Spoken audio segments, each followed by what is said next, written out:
क्या हार के बाद उद्धव ठाकरे को भाई राज ठाकरे याद आने लगे हैं? बीजेपी ने सबक सिखाया तो क्या भाई राज ठाकरे के आगे हाथ फैलाने लगे उद्धव ठाकरे जो पहले इस गलतफहमी में थे कि वो जो भी करेंगे जनता उनका साथ देगी क्योंकि वो बाला साहब ठाकरे के पुत्र है, लेकिन जनता ने बता दिया कि बाला साहब ठाकरे जिस विचारधारा के खिलाफ लड़ते थे वही उन्होंने अपना लिया है और एकनाथ शिंदे बाला साहब ठाकरे की विचारधारा को आगे बढ़ा रहे हैं।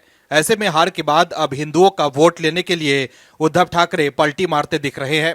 दर्शकों, महाराष्ट्र की राजनीति में एक नई उथल पुथल होने वाली है। ऐसा कयास है कि फिर से ठाकरे परिवार एक होने वाला है। बाला साहब ठाकरे की विचारों को त्याग कर उद्धव ठाकरे कांग्रेस के साथ चले गए थे, जिसके बाद महाराष्ट्र की जनता ने उद्धव ठाकरे को ही नकार दिया।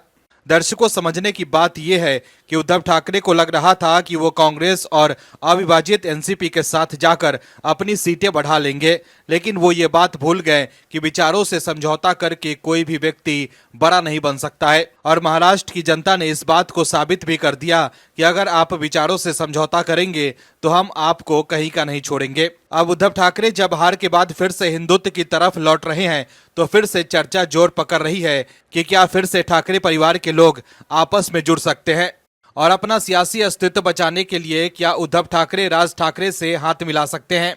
लेकिन क्या राज ठाकरे उद्धव का साथ देंगे, ये बड़ा सवाल है, क्योंकि राज ठाकरे बीजेपी के साथ चट्टान की तरह खड़े हैं। क्या है खबर, बताते हैं आपको इस रिपोर्ट में। दरअसल महाराष्ट्र की राजनीति में ठाकरे परिवार का नाम हमेशा से चर्चा में रहता है। अब उद्धव ठाकरे और राज ठाकरे को लेकर अटकलों का बाजार फिर से गर्म है। दरअसल बीते दिनों एमएनएस चीफ राज ठाकरे उद्धव ठाकरे की पत्नी रश्मि ठाकरे के भतीजे शौनक पाटनकर की शादी के रिसेप्शन में पहुंचे थे। राज ठाकरे की पारिवारिक समारोह में मौजूदगी ने अटकलों को फिर से हवा दे दी है कि ठाकरे परिवार एक हो सकता है। राज ठाकरे जैसे ही कार्यक्रम में पहुंचे, उद्धव ठाकरे की पत्नी रश्मि ठाकरे ने उनका स्वागत किया। राज ठाकरे ने कार्यक्रम के दौरान रश्मि ठाकरे और उनकी मां से मुलाकात की। हालांकि आदित्य ठाकरे राज ठाकरे से नहीं मिले क्योंकि वो लंच के लिए चले गए थे।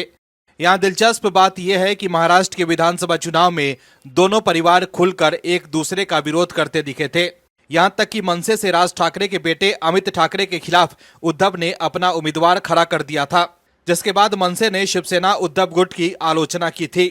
लेकिन अब दोनों परिवारों को एक साथ देखकर अटकलों का बाजार गर्म हो गया है। एक मीडिया रिपोर्ट के अनुसार एमएनएस और शिवसेना यूबीटी दोनों के भीतर इस बात की चर्चा बढ़ रही है कि उद्धव और राज अपने मतभेदों को भुलाकर बीएमसी सहित आगामी निकाय चुनाव एक साथ लड़ सकते हैं। दोनों पार्टियों के कार्यकर्ता भी सुलह की बात करते हैं। दरअसल राज ठाकरे जैसे ही कार्यक्रम में पहुंचे, उद्धव ठाकरे की पत्नी रश्मि ठाकरे ने उनका स्वागत किया। उससे चर्चा है कि क्या उद्धव ठाकरे की पत्नी रश्मि ठाकरे दोनों भाइयों को साथ लाने का काम करेंगी। क्या उद्धव ठाकरे चाहते हैं कि राज ठाकरे को अपने साथ लाएं ताकि मराठी वोटों का बंटवारा न हो सके। बता दें कि हाल ही में हुए राज्य विधानसभा चुनाव में शिवसेना यूबीटी और मनसे दोनों ने अब तक का सबसे खराब प्रदर्शन किया है। शिवसेना यूबीटी जहां केवल 20 सीटें हासिल करने में सफल रही, वहीं मनसे एक भी सीट नहीं जीत पाई। लेकिन राज ठाकरे की पार्टी की वजह से उद्धव ठाकरे 20 सीटों तक पहुंच पाए हैं, नहीं तो उनकी पार्टी 10 सीटों तक ही सिमट कर रह जाती और आदित्य ठाकरे भी हार जाते। अगर राज ठाकरे बीजेपी के साथ चुनाव लड़ते तो उद्धव ठाकरे की पार्टी सिर्फ 10 सीटें ही ला पाती। ऐसे में बीजेपी चाहती है कि राज ठाकरे को अपने साथ लाकर बीएमसी चुनाव में उद्धव ठाकरे की पार्टी का सफाया कर दें। सीएम देवेंद्र फडणवीस ने भी हाल ही में कहा था कि राज ठाकरे सरकार में शामिल हो सकते हैं। ऐसे में भनक लगते ही क्या उद्धव ठाकरे अब राज ठाकरे के शरण में पहुंच रहे हैं कि वो उनके साथ आ जाएं। लेकिन अब राज ठाकरे हर मुद्दे पर बीजेपी का साथ दे रहे हैं।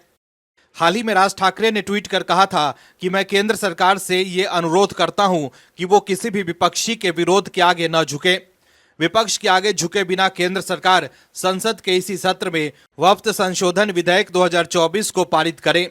ऐसे में आप समझ सकते हैं कि उद्धव ठाकरे की दाल गलने वाली नहीं है, क्योंकि कांग्रेस के डर से उद्धव सेना वक्फ बोर्ड पर कुछ नहीं बोल पा रही है। Bureau report, OMH news. आप दर्शकों से विनम्र निवेदन है कि चैनल को सब्सक्राइब जरूर करें।